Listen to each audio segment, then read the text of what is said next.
Mga parang bubuuin namin ngayong araw na to. Yung project namin sa yung mga yan, mga 798 aluminum series. Project namin sa Tanawan, Batangas. Yan. Pakita ko sa inyo kung paano mga buo yan maging frame at saka panel ng bintana, sliding windows. Ayan mga parat na nabuo na namin yung mga panel para sa sliding window. So ayan yung yung may dalawang butas kung napapansin. Yan yung may gulong. Yan na center lock. At yung nag-iisa naman ng butas, yan yung walang gulong. Which is yan yung sa ibabaw ng natin sliding windows. Yeah, kita niyo po wala po siyang roller. Yan. Yan po yung sa ibabaw ng ating sliding windows. Yan po may dalawang butas na yan. Yan yung yan yung may gulong. Yan. Yan yung nag-slide sa ating sliding windows. Yeah, kita niyo po may dalawang gulong yung kabila ng gulong niya para maging balance yung pag-slide. So ayan naman po yung ating center lock. Yan po yung naglalak ng ating bintana para tayo ay safe. Yan yung kanyang hook. Diyan po pumapasok yung yung center lock, yung hook, yung pag-hook niya. So ayan po, ito naman yung natin, yung ating frame. Yan. Diyan na natin ilalagay ito. Yan po yung ating seal. Yung head sa head pala natin yan, double head. Ito naman po yung ating seal. Yan. Yan po mag-slide yung ating sliding window. Yan. Yung gilid naman niya, kung nakikita nyo may rubber, yan yung kanyang jump. Tinatawag natin rubber jump. So ito po, nakita nyo po ito. Nakalagay na yung ating sliding window panel. So yan. Alisin lang natin yung center lock para ma-slide natin. Okay, yan. Nag-slide na. Pero wala pa po salamin yan. Salamin usually kasi pag nabuo na namin lahat ng kailangan, tsaka pag dadali na sa actual installation, doon po namin ilalagay yung salamin para safe siya. Yan.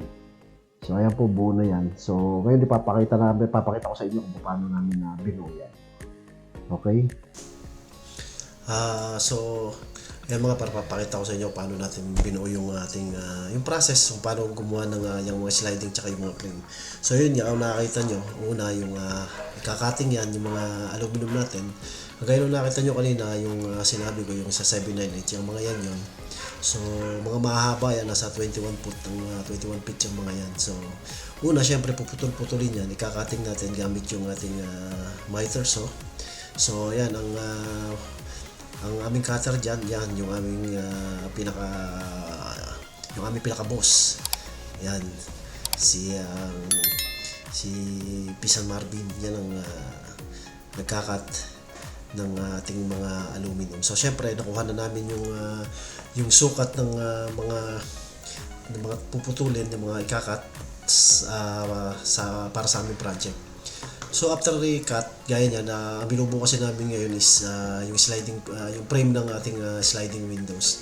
So kung nakikita nyo na yan, naglalagay kami ng rubber jump sa yan, nakita nyo yan, yung meron siyang parang kanal. Yan po nilalagay yung rubber jump. So pagkatapos niyan, lalagyan siya ng butas gamit yung puncher. So ayan yung sinasabi ko kanina. Tatapasin niya yan gamit ang miter saw. Puputol-putulin yan. Yan kung nakikita nyo. So kailangan talaga ng ingat. Siyempre kailangan safety ka dyan sa paggawa. So pagkatapos yan, puncher yan. Yan yung kung nakikita nyo, yan yung sa una-una kong yung nauna kong video dyan, nakita nyo yung mga butas na pinakita ko sa ating mga panel, sa mga window panel. Yan yung puncher natin, 798 puncher. Yan, dyan yung naglalagay ng butas para sa may gulong at saka yung sa walang gulong. Importante yan kasi lalagyan natin yun ng 4 kinds. So ayan po yung 4 kinds. Yan, nakita nyo yan, nasa plastic kasi sineparate na namin yan para sa mga gagamitin namin. Yan, so yung 4 kinds na yan, ilalagay natin yan para sa mga niya, sa kanyang interlocker tsaka sa lock style. So yan po yung pinaka main frame ng ating main panel ng ating sliding windows. So yan yung mga kulay itim na yan. So ayan, sisimulan namin i-assemble yung mga aluminum panel. Ayan. So nakita nyo, nabuo na po yung isa.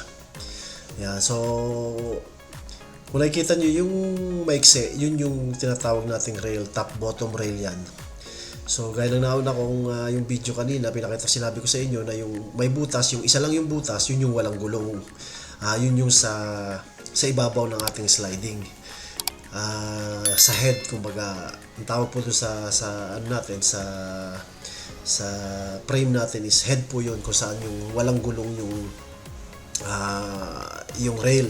Yung ilalim naman, yung may dalawang butas, yun po yung may gulong, yun yung nag-slide. So ayan, kung nakikita nyo, nilalagay na yung top rail. Ayan, siyempre, meron na po yung porkine sa loob. Yung porkine niyan is nasa magkabilang dulo po ng ating aluminum, ng interlocker tsaka ng lock style. Ayan. Nakikita nyo po yan, itinutornilyo na gamit ang ating portable para to make sure na yung ating aluminum is hindi maghiwa-hiwalay. Kasi alam niyo naman po, glass yung hawakan yan, kaya kailangan po talagang matibay. Pero pag meron na po tayong glass, siyempre aalisin po namin yung isa dyan, yung top rail or your bottom rail, kasi siyempre po para mailagay natin yung ating glass dyan sa ating sliding windows. So ayan, at iniisa-isa na po namin, medyo marami po yung yan, yung aming ina-assemble para sa project namin na yan. Kaya halos lahat po kami. Kaya pag nagsimula kami dyan, wala na po kaming imikan. Hindi na kami magkakakilala. Ayan, at kita nyo po na talagang kanya-kanya kami na ginagawa. Kasi alam naman na po namin na ano na kami dyan, na-brief na kami kung paano anong uunahin, anong mga gagawin namin. So ayan, kanya-kanya kami ng gawa. Ayan, kita nyo naman sa susuplado, para mga hindi pagkakakilala. Wala na pong usap-usap yan. Yan, nang-agaw na lang gamit yung isa. Nang-agaw na lang gamit si Pisa Marlon. Yan, kung siya naman po nagbubuya ng aming sliding door, yung sa pintuan naman yung malalaki na na sliding natin, siya po ang bumubuo nun. Kaya kita nyo, at sinisigurado namin na mahigpit tsaka tama yung mga butas niya, kasi yan po ay nagkakaroon ng pangalan nito, ng nagkakabali-baliktad kapag hindi po tama yung pagbubutas, yung paglalagay ng porkines, nagkakaiba po, nagkakaproblema po yung pag inilagay na sa actual, pag inilagay na po yan sa yung paglalagyan ng sliding ng bintana sa bahay or sa mga building. Kaya po diyan pa lang kailangan is sigurado na yung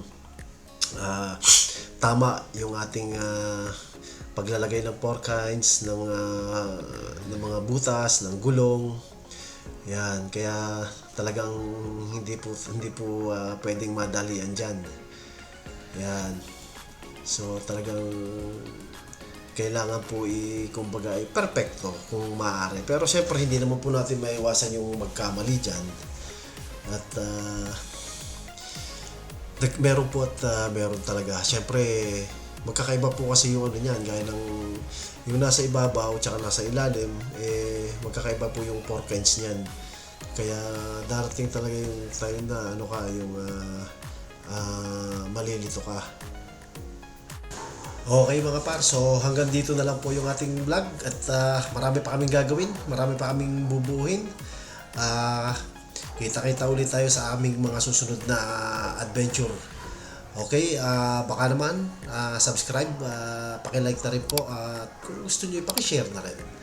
Okay, maraming salamat sa panonood. Hanggang sa muli.